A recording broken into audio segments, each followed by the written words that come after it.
What's up guys, it's Project and Team Ninja are at it again, this time with seemingly a lot of changes from the newest patch 1.10 that dropped earlier today.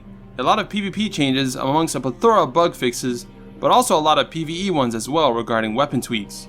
It would take too long to go over each change one by one in this video, but I'll pick a couple out that stood out to me for PvE, and I'll leave a link to the full list of English patch notes in the description for you guys to check out yourselves.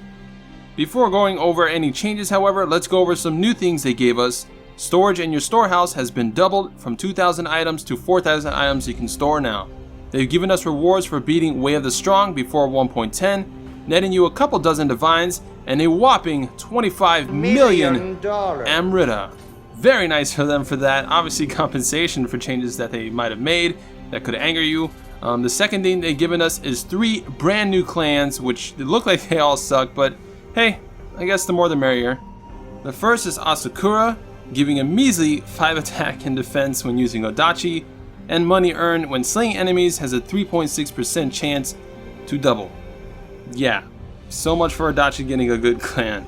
The second is Mogami, which gives 5% close combat attack against attacking enemies and Pierce Guard for ranged attack. That's a weird one, I'm not sure what to make of it. And the last one is Gamo, netting you 40 luck and consecutive attacks D-. Considering consecutive attacks A on a weapon from my test only gave a 15.2% increase at max, I can't imagine the damage with a D-. And those are the 3 clans they added. But now on to some changes they made. First up, the hidden equipment weight damage bonus for reaching 30.1 weight total in patch 1.9 and before that is no longer a thing in patch 1.10. Or rather, they supposedly just flat out gave everyone the bonus, so no matter your weight, you get the bonus, assuming they didn't just take it away and are lying about giving light armor the bonus, as even with no armor equipped, I did the exact same damage as fully equipped and surpassing 30.1 weight. So whether we had that bonus still or they're pretending they changed it for all the weight to have it and didn't just flat out take it from us is up for debate.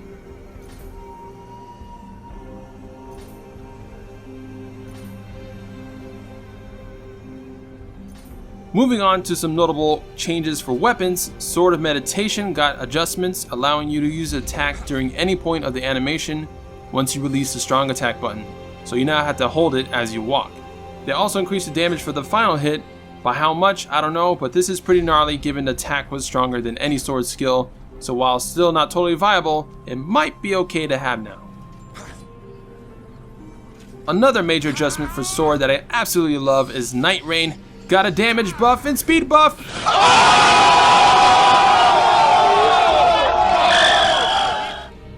I love this skill, and the fact that it got stronger is super awesome to me, and is what I was going to plan to use for my next sword build anyways, so the fact that it's stronger sounds good to me. Now moving on to some comparisons I made from a quick test. Before patch 1.10 hit, I did some pure damage runs with no armor or any other modifiers affecting damage in 1.09. Then I updated to 1.10 and did the same test with the same conditions to get as pure results as possible. Keep in mind these are all to the back of the enemy, so damage might change if it's from the front.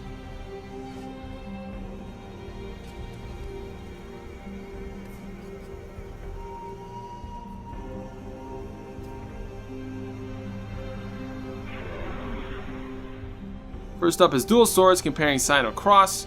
It seems it actually got a slight increase from behind, which is rather silly given it's the most damaging dual sword skill.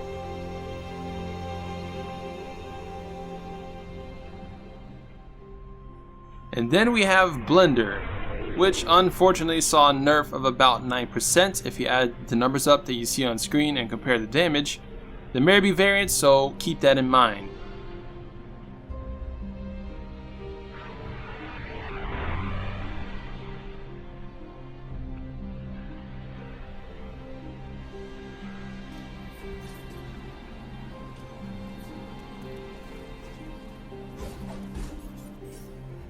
Blade Spin saw a notable decrease in damage. Going off this test, it seems like it's over 20% decrease in damage.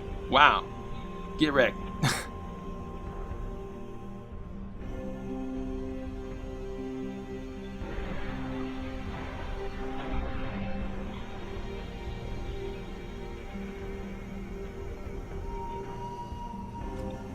The Adachi class as a whole saw a ton of increases in damage, mainly for its normal attacks, but some skills got more damage and its range is now better.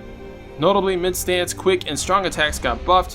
Whether that means in Living Weapon 2, I don't know. If so though, it would make my Raijin build even stronger, and possibly even better Living Weapon build than Kusanao.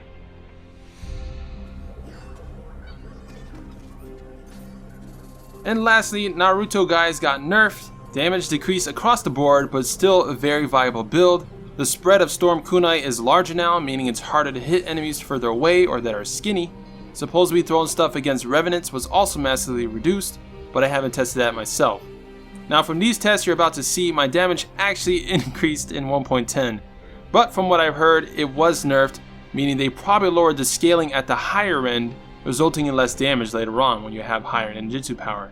So these essentially naked tests are not always accurate, as they don't factor in potential diminishing returns. So ultimately, try to test stuff yourself and figure out the best damage for your builds. And that about does it for me. At least this time Team Ninja didn't go full nerf or nothing. They actually made some stuff stronger. Whether that's enough for people to use those weapons or skills more often, I don't know, but hey, game's slightly more balanced now. Taboom. Again, the full patch notes is in the description, so make sure to check that out. That's it for me. Leave a like if the video helped you out. Comment down below your thoughts on patch 1.10 and subscribe for more Nioh epicness.